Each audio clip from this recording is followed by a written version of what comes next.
Yo, what up, everybody? Welcome into the opening line, part of the Elite Fantasy Sports Network. Corey Parson, the fantasy executive. My main man, Benny, all swinging on that Red Bull early in the morning. What's going on, Benny? You had a early in the morning. Get the hell out of here, man. I got young kids, man. It's not early in the morning. I've been up for 3 hours. This is Red Bull number 3 on the day already. This is brunch time when you have young kids. You're absolutely 100% correct about that, Benny. What was you coaching from the couch last night? Yeah, no, you know what? Yesterday was a good day. I mean, we were joking around about it in the afternoon, but every time Messi and Cristiano Ronaldo play, I always take that first goal, and they both happened to get it yesterday for their team. So I won about $400 or $500 randomly in the afternoon watching soccer while I was taking care of the kids. And then my big bet last night was the Portland Trail Blazers. I hit them again in game when they were down 7 at plus 150. So it turned out to be a really good night for me yesterday. Good night for Benny. I was cool too. Being that I'm not in Jersey, I can't get that in-game action, but I was able to catch the Raptors, and I caught also the Portland Trail Blazers. The Spurs were up 19 in the second half, and somehow the Nuggets still ended up covering. Did you happen to catch how the Nuggets covered? I didn't. What, the end with Murray, you mean? No, was that the Nuggets? They wound up winning that game by a couple points. Murray just went nuts in the fourth quarter in that game. I think he hit 8 or 9 shots in the fourth quarter at 21 points, and they went from being down a bunch to being up. But you know what the interesting thing is, Corey, and this is now happening in a lot of these games that we're seeing for the NBA. Like, the in-game betting is really where it's at right now, because you know the way the NBA goes with these runs going from one side to the other side. I mean, think about it. You could have caught, 100 to 1 odds the other night if you would have taken the Clippers in game.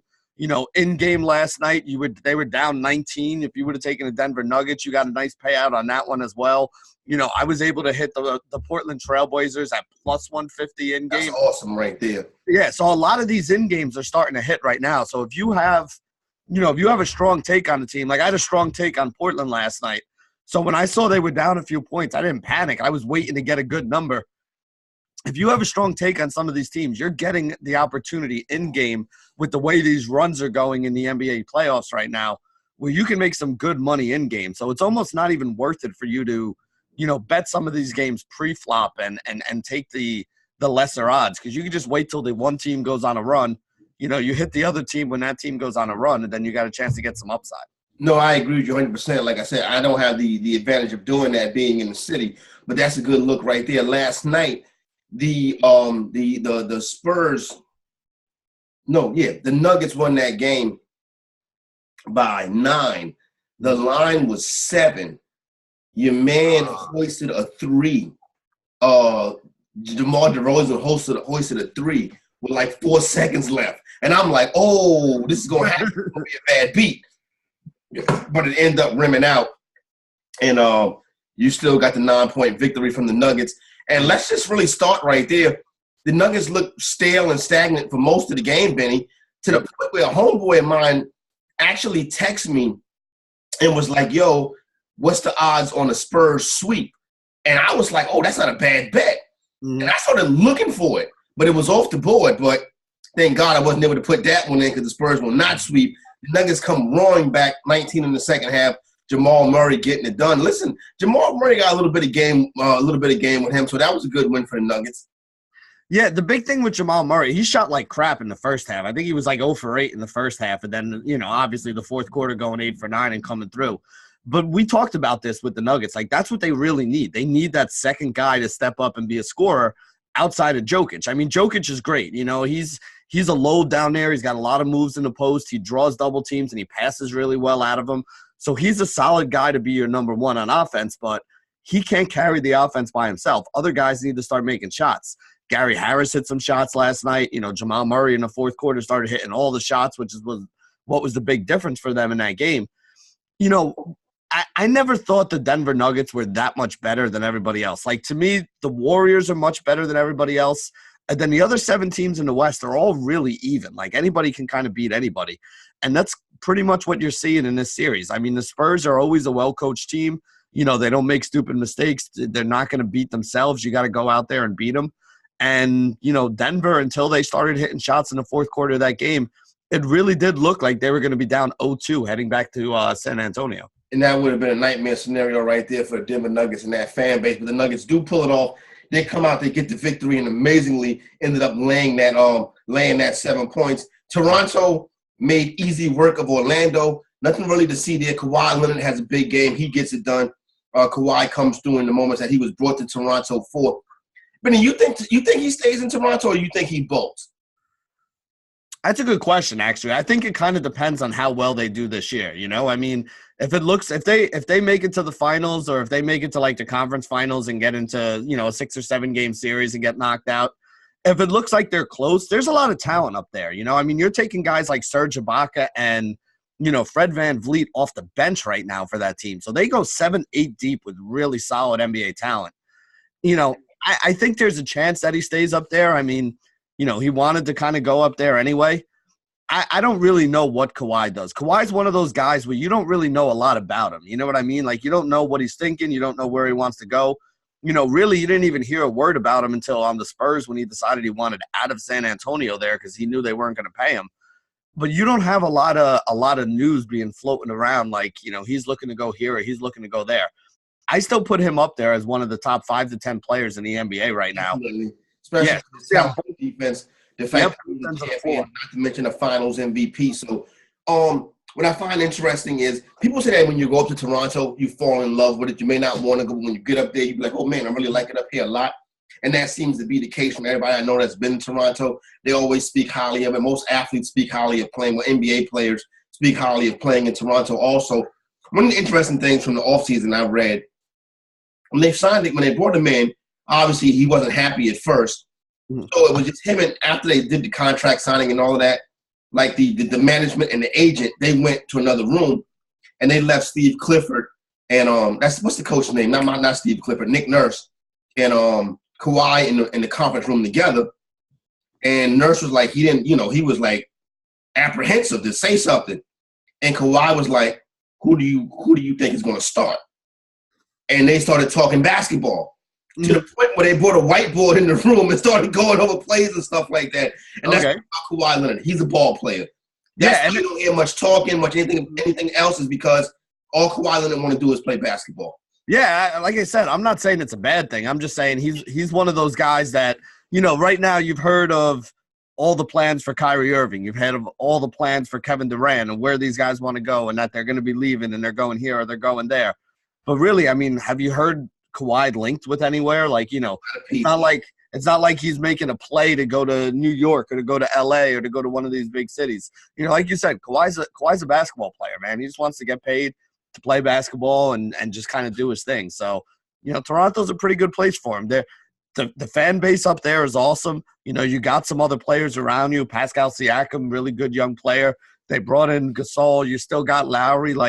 There's a lot of talent up there. So I don't think he's really in a hurry to bolt. Yeah, it's not a destination for free agents, but they do draft well, and they do tend to figure out a way to get the players they need. The front office does a good job of that. Only thing to really talk about with the Orlando Magic is you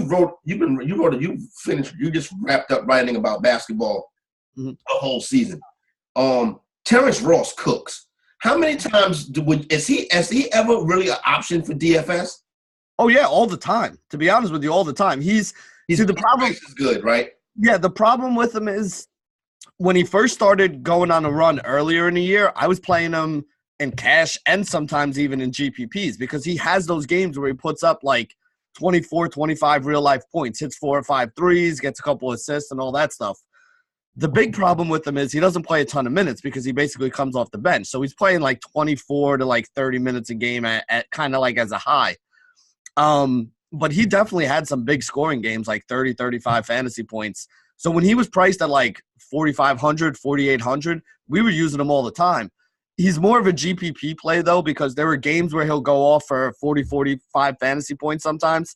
But then there are other games where I have 20 or 25. So as the price kind of came up, it got a little bit tougher to use him in cash. But, yeah, he was a viable option much of the season in fantasy. We wrote him up a bunch of times. Yeah, now he's definitely a cold-blooded scorer. Speaking of cold-blooded, Dame Lillard and that Portland team last night, TJ McCollum, looking like the best backcourt in the NBA. They come out gets a big victory over the Oklahoma City Thunder. More or less shut down Westbrook. Paul George did look better last night, but still Portland was able to get the job done. Benny, Portland looks like a team that is, even without Nurkic, is looking like a team that could have a deep playoff run. Now, they still got to go on the road to Oklahoma City, but I think they actually still won in Oklahoma City. Well, I mean, you're up 2-0 right now, right? So even if you still won in Oklahoma City, you're coming back at the very least, you're coming back 3-2 with 2 home games to end it off there. So I think Portland's in a really good spot right now. We got a pretty good number on them. Remember, they were actually the underdog to win this series. Right. So I got a pretty good number on them at the beginning. Paul George not being 100% really changes things for me. I mean, people can say what they want. I know he's out there playing and he's doing his thing. It's the playoffs. He's a gamer. He's going to be out there playing, but he's not playing like the Paul George that looked like an MVP candidate sometime in the middle of the season this year. And without that guy, this team is really not that good. I mean, you look at the other options that are on the floor, guys like Terrence Ferguson and guys like, Jeremy Grant, even a Steven Adams. Like, none of these guys are really big-time scorers. So, they could probably do without one of these guys, doing something. But if they're going to win games, they needed Westbrook and Paul George to put up the, triple-double kind of numbers that both of them had at certain points during the season. And that's not what they're getting from them in this series. No doubt about that. A little bit later on in the program, we'll go through tonight's NBA, let you know what we think about it. But right now, I want to turn the page, hop into some football. Tonight, the NFL schedule comes out today.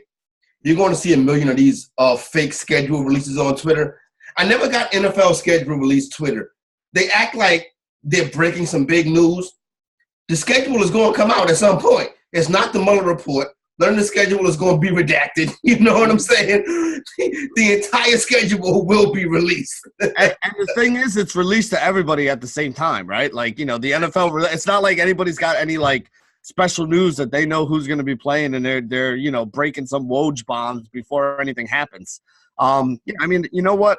At this point, it's cool to take a look at it, but for me, the schedule at this point of the year for NFL, before the draft even started and before free agency ended and we see all the moves and trades and everything that gets made, it's something you look at for 5 minutes, you could BS about, but I'm not going to think about it again until August or September. I feel you on that one. Here's the thing with what you're saying, though, Benny, is you got NBA playoffs, NHL playoffs, and Major League Baseball on tonight. The highest rated sports program will be the NFL schedule release.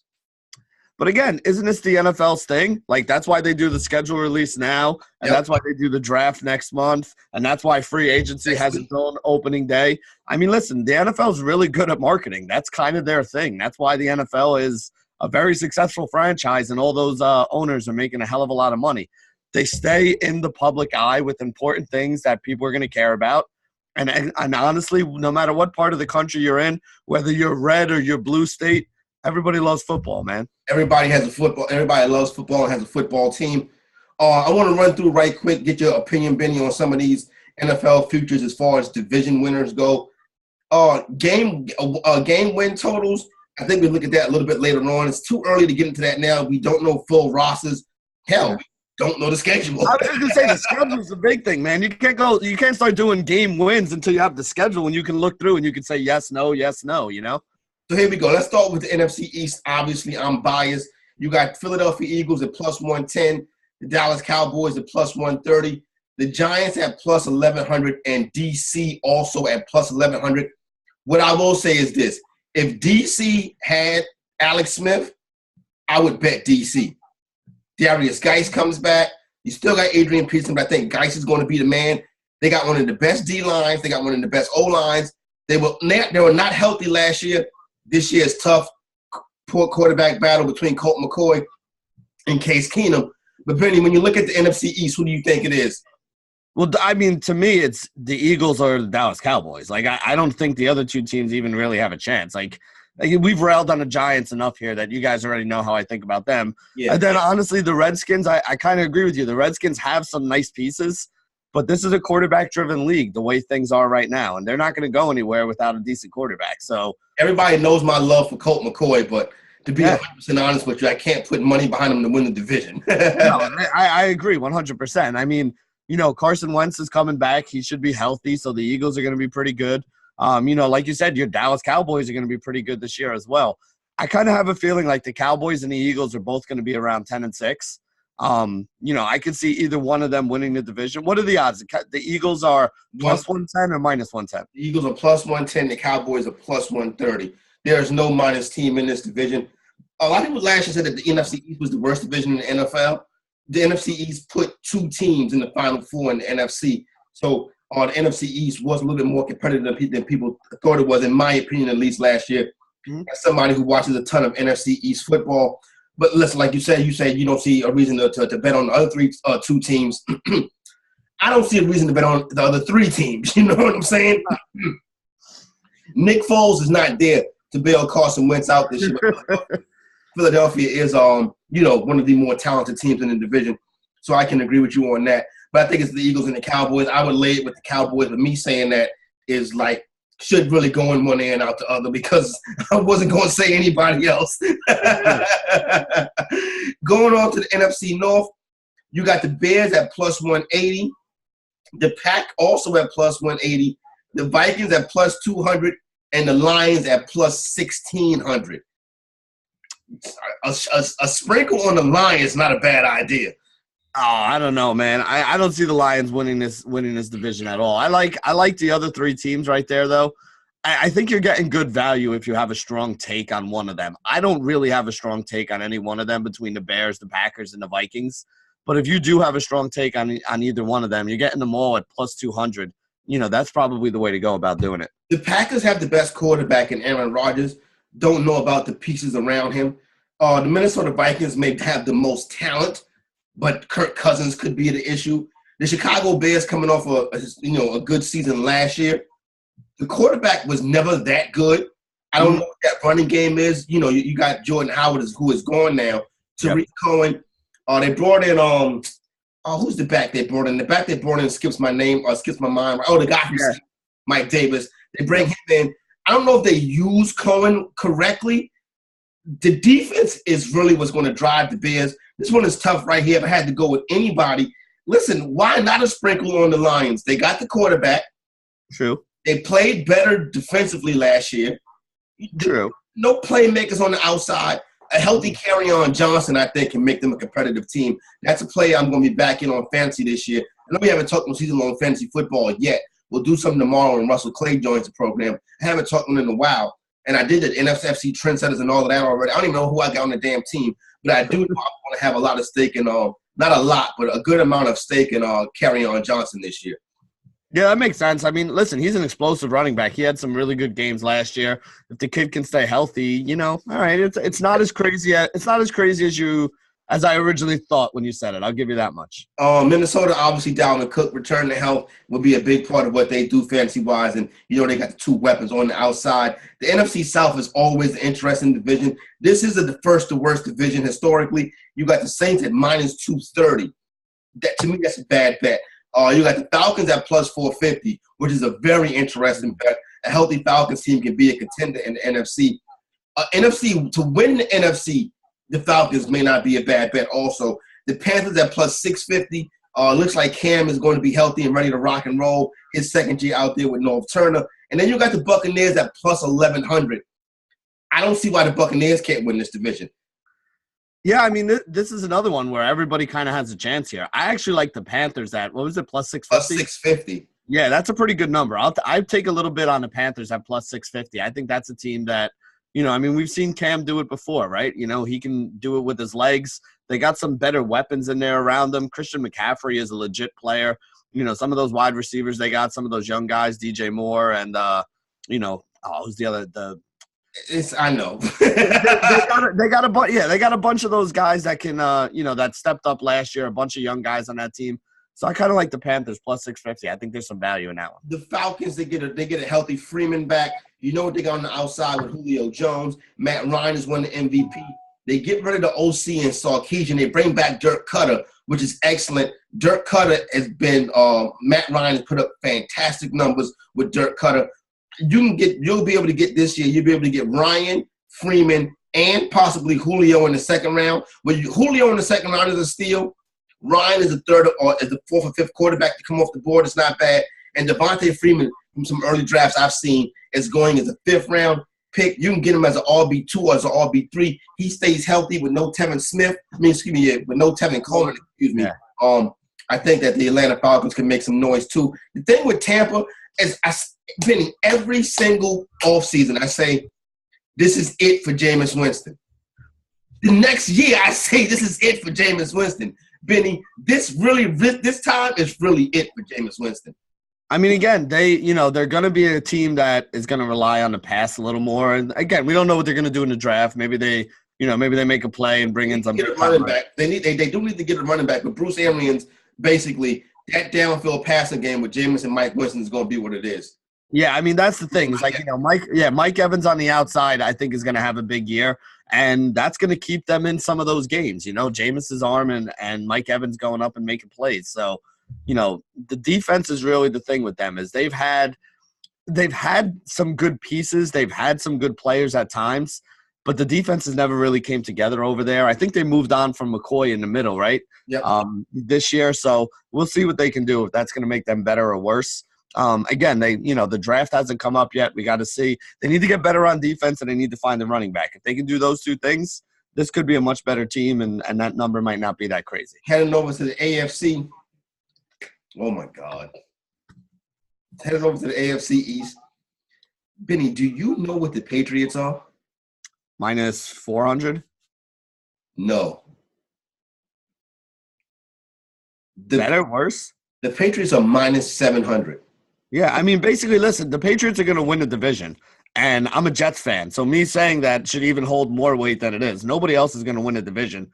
The question is, do you want to take that number? I don't want to take minus 700.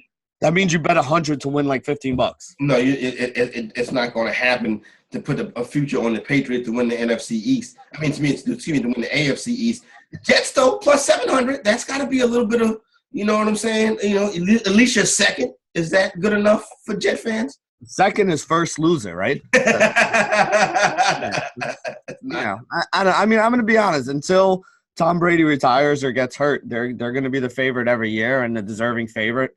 Money-wise, again, I'm a Jets fan. I'm not putting my money on them to win anything here. And, the Patriots at minus 700, you can't really bet on. So kind of a boring division as far as futures bets go. Just for purposes, the Miami Dolphins are plus 3,300. So there you go right there, Dolphin fans that always tell me about how great their football team is. I saw that. Don't think I didn't see that 700-pound Ryan Fitzpatrick yesterday. Oh, that was crazy. I saw that picture too. I love that guy though, man. Ryan Fitzpatrick is the goat in my eyes. Yo, he is one of the greatest players in NFL history, if you ask me. And listen, I love a quarterback that don't care. This is the thing with Ryan Fitzpatrick is he get his check at the beginning of the season, and he's like, if I throw interceptions, they're going to bench me. Well, let's see if they bench me. Hey, listen, he has been the quarterback on some big winning fantasy football rosters for weeks and season longs for me. So, like I said, he has his bad games too, but, last year I took him and Jameis Winston in the Scott Fish Bowl. I had both of them figuring, all right, I'll use Fitzpatrick for a couple weeks, and then when Winston comes back, I got Winston and I'll drop Fitzpatrick. Wound up keeping both of them for the whole year, and just, as they were quarterback and just putting in whichever guy was starting there. I finished with between the two of them, I think they finished quarterback 6 last year on the year. So it worked out pretty well. That situation, I don't know if you know the story. A lot of the Goonies that are watching the program know the story. That situation cost me a lot of money last year, bro. It cost me a lot of money because I was guessing wrong. A lot of weeks. I had a team with Ryan Fitzpatrick, Jameis Winston, and Andrew Luck. And, Fitzpatrick started off hot. Yep. And I'm riding Luck, who started off kind of cold. Yep. The week that I put Luck in, the week I put Fitzpatrick in, he got benched at halftime. Yep, I know what you're talking about. That actually cost me a week or two last year too, because there were a couple times where the starter wound up getting benched, and the other guy was the one who had the big game. And obviously, when you're doing fantasy football, you hear one guy starting, you're putting him in, and you're sitting the other guy on the bench. But either way, throughout the season last year, I think the two of them together finished as QB6. They were QB6 together, yeah. Yeah, if you Tampa Bay's quarterbacks, you made out well. The next time I benched Andrew Luck, I played Jameis Winston. Guess what?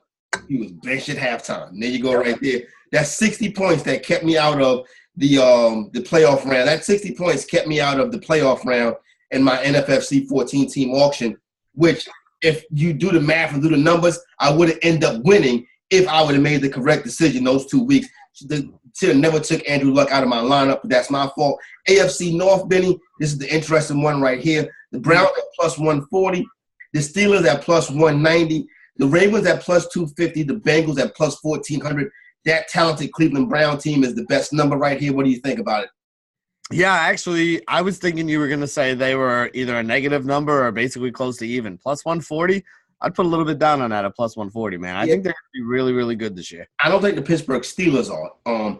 People are saying, well, the Steelers, they had to get past the Steelers. They had to get past the Steelers.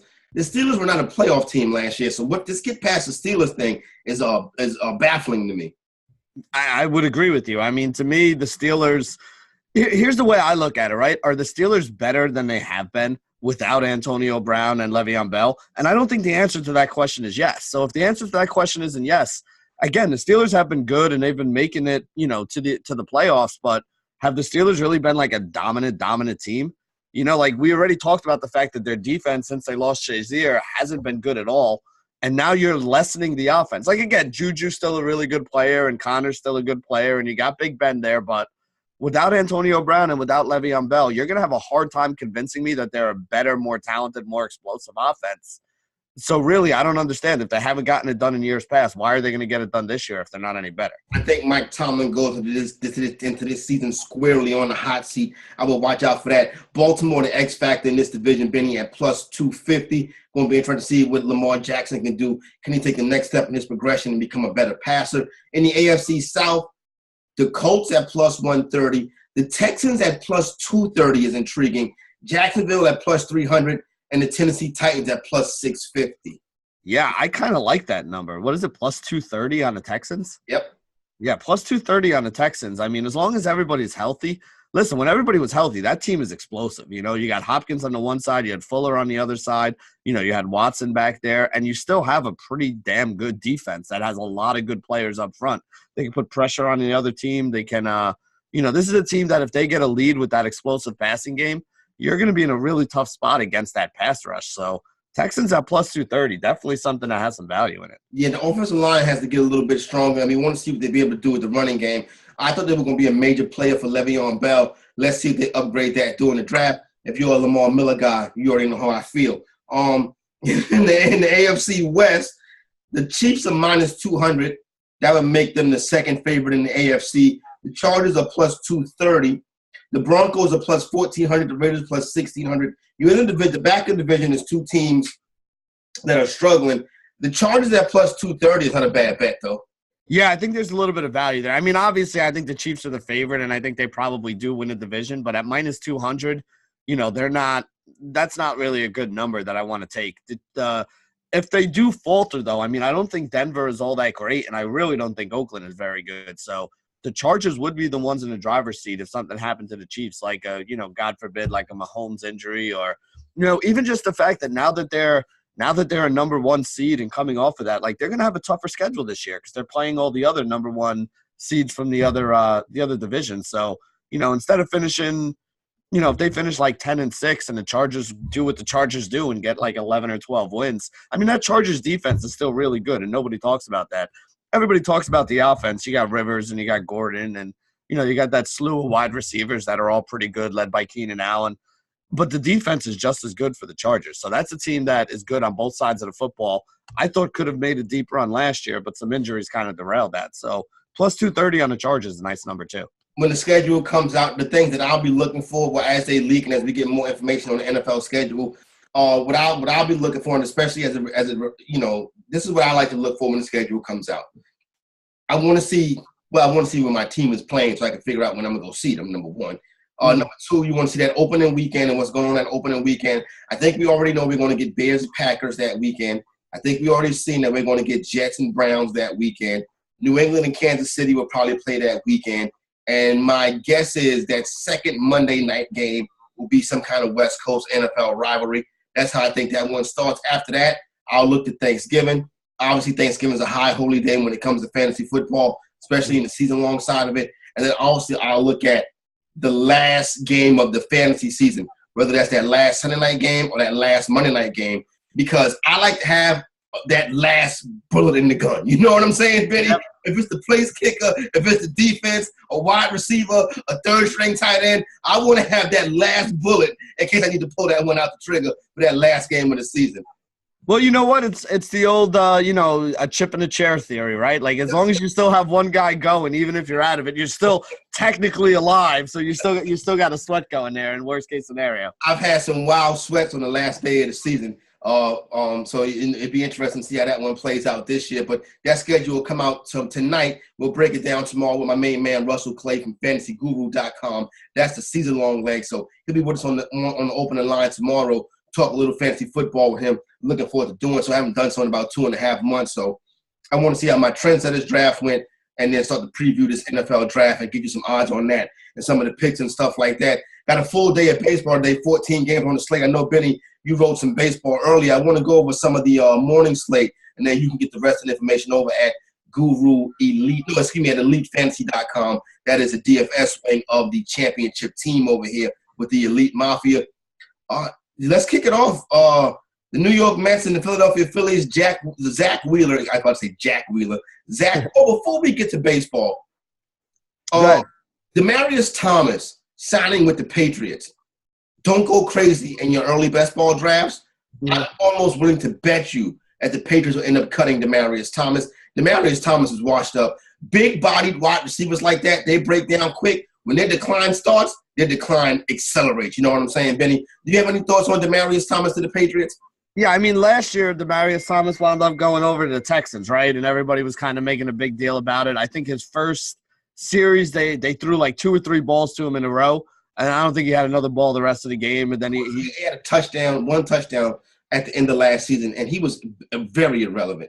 Yeah, I mean, I don't really think this is a big deal. And also, he's not really the type of wide receiver that excels in New England, right? I mean, they're usually, it's usually more like the quick, shifty guy that can go inside in the slot and, kind of get himself open there. At best, I think he's a red zone target. And like you said, I would not be shocked at some point during the season if he gets cut. Yeah, I think Demaryius Thomas is a candidate to get cut. And he'd probably end up on someplace else. Demaryius Thomas may have seen his better days. Demaryius Thomas has been great fantasy owners for many years, don't get me wrong. But bigger wide receivers tend to break down faster. Let's get to the baseball now. Zach Wheeler and Jake Arrieta on the mound, a 105 start. Got a total of 9 in this one, Benny. Yeah, I actually like Wheeler in this game. I would lean to the Mets side of it. I actually think the Mets stack is a sneaky one against Arrieta too, because Arrieta's been really good in 2 of his 3 starts. But if you look at some of the underlying numbers, like he's pitched way above his head right now. So Jake Arrieta always been a really solid pitcher. I'm not trying to say the guy sucks, but he definitely doesn't deserve the respect he's getting today.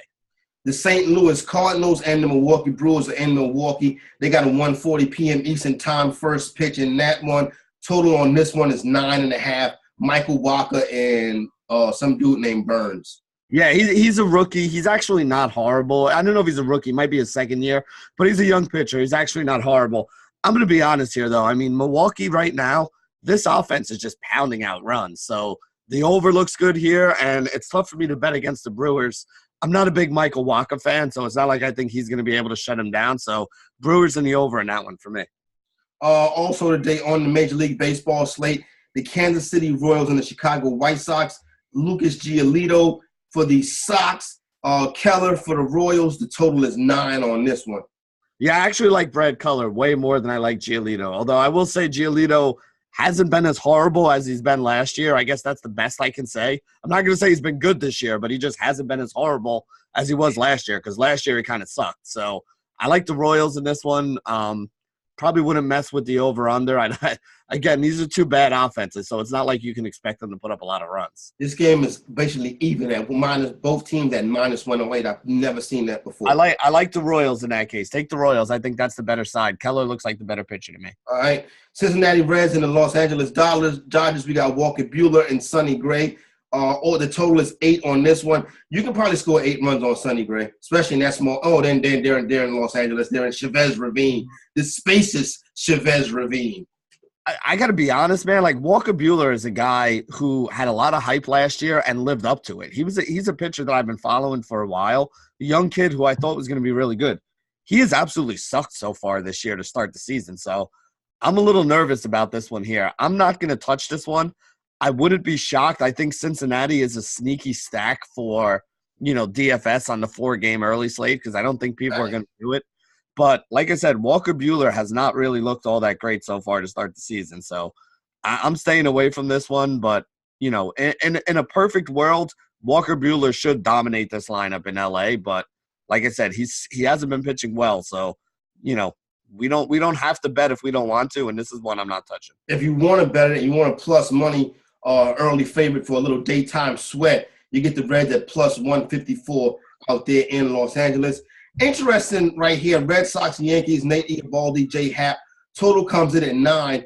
Why is this game starting at 6:30? They've been doing that a lot. It annoys the hell out of me. Especially so what slate will this game be on? Will it not be on any slate? Well, here's the problem. On FanDuel, they're starting the slate earlier because there are 3 games that start before 7 o'clock, like 1 6:35, 1 6:40, and 1 6:45. So on the FanDuel slate, it's a 10-game slate where they started at 6:30, a half hour earlier, and it's like that game. I think the Pirates game is one of them, right? And then there's 3 games. The other one might be like Cleveland and Seattle. Yeah, and then Cleveland and Seattle, right, is the other one. Yeah, so on FanDuel, those are on the main slate. On DraftKings, the main slate starts at 7. So if you wanted to play anybody in those games, you would have to play. They have an all-day slate that has the 4 early games, those 3 games, and the 7 late games. And I hate that shit because that's a disaster. Yeah, you don't have the lineups or the information for the late games, so you don't really want to play cash. So you're really just throwing in GPPs. And honestly, it's like the smaller slate where the pools aren't all that big. So it just kind of sucks because you can't play JD Martinez against a lefty today, and you can't play any of the Yankee guys that you want to play, and you can't play against Carlos Carrasco, who had one really good start, and the other 2 he looked like a double-A pitcher that was completely overmatched.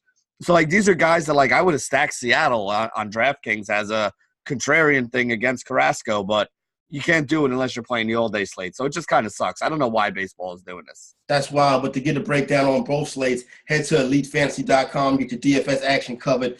And we can't break down the entire slate for you. Got to leave something behind the paywall. Go to EliteFantasy.com. Cats are already seeing some screenshots coming in where some subscribers are already hitting, making some big money, knocking down new tournaments. So be like them. Head on over to EliteFantasy.com. But let's get ready to wrap this up with a big piece of chicken and some quick NBA talk. Tonight, the Pacers and the Celtics in Boston for game number 2. Boston laying 7.5. Total on this one is at 203.5. I think the Pacers can cover the 7.5. Yeah, I do too, only because I don't even think it's going to get to that over-under, right? Like, I mean, the last game was like 94-84 between these two teams. It was like a defensive struggle. I like the Celtics. I think the Celtics win the series. We talked about that beforehand. They're one of the teams I took. Thought that number was a little bit low. I don't expect them to lose, but I expect this to be like a 195 kind of game. So I think that when you have these lower scoring games, it's tough to cover a lot of points like that, 7+ points in a game that may not even see 200 total points scored. So I like the Celtics to win. I don't think they're going to cover. And if I had to, I would bet the under. Yeah, no, the next one is really not really worth talking about. It's the Milwaukee Bucks and the Detroit Pistons. Milwaukee laying 15. They probably win by 30 again. The total is 213. The Pistons may score 70 points. Yeah, my biggest problem with this is, like we said, Milwaukee does blow teams out. 15 is a lot of points, though. I mean, Milwaukee wins if that matters to anybody, but as far as gambling on it, I don't want to touch this game. No, it's nothing to see right here. It's just basically it's nothing to see right here. You know what I'm saying? That's all we can really say is that, if you want to look for some prop bets or something like that in this, other than that, this is I'll bet the under would probably be the safest thing. But then again, if you bet the under, the Bucks might score 217 points by themselves because the Detroit is not putting back no resistance. In the final, the nightcap of the night, you got Utah and Houston from Houston, game number 2. Houston's laying 6.5 in this one. The total sitting at 213. I like the Jazz and the over. I would even put a money line sprinkle on the Jazz tonight. I don't know. I mean, I think Houston's going to hold court here, and I need them to because, like I said, that was another one of those teams that I thought would win win this series kind of easily. My biggest problem with the Utah Jazz is they have these long stretches where they just don't score. And you can't have long stretches where you don't score against a team that's as offensively efficient as the Houston Rockets are and expect to win. Because the Rockets just basically score at will. They go slow, they don't push the pace, but they don't take bad shots. You're always going to get James Harden or Chris Paul either going to the basket to finish for themselves or setting somebody up for a wide open shot if they get double teamed. So I'm sticking with the Rockets here. My favorite play tonight, if I was going to do anything, I would tease the Rockets down to 2.5, tease the Celtics down to 3, and put those two teams together because I think both of them win. I just think it's a lot of points. So if I can load, you're not going to tease the Bucks down to 10. That's the thing. I mean, that's why I said I would tease the Celtics and the Rockets because then you only need them to win by a bucket. Like teasing the team down from 15 to 11. If you're going to take the Bucks because you think they're going to blow them out, then just take the Bucks. Just do it. No doubt about it. So there you go, right there. Big piece of chicken for your boy. I got to give it to Jamal Murray. He really got fire in the fourth quarter of that game last night. Scored 21 points. I remember he hit a free throw, and the announcer, I believe it was Isaiah, was like, "Well, that free throw going to the basket might get him going." Mm-hmm. And Isaiah was damn sure right because that shot hitting the net, he warmed it up. So my big piece of chicken goes to Jamal Murray, evening up that series between the Denver Nuggets and the San Antonio Spurs. What you got, Benny? Yeah, I'm going to give mine to C.J. McCollum, right? Because we didn't even know if this guy was going to be back for the playoffs, let alone be able to play at a high level. And honestly, he's been playing at a really high level these last couple games. So, big piece of chicken, C.J. McCollum, 33 points last night. Him and Dame, basically the reason why this Portland team is going to be able to roll on. Glad to see him back in there. Don't forget the entire EliteFantasySports.com network, DFS Elite Betting over at Guru Elite, and your season-long fantasy needs over at FantasyGuru.com. Main man Russell Clay join us tomorrow, get some NFL talk about the schedule release, and also get ready to break it down on some of this upcoming NFL draft picks. My main man, Benny Ricciardi, I'm Corey Parson, the fantasy exec. Don't forget to subscribe and hit the like button. We are out.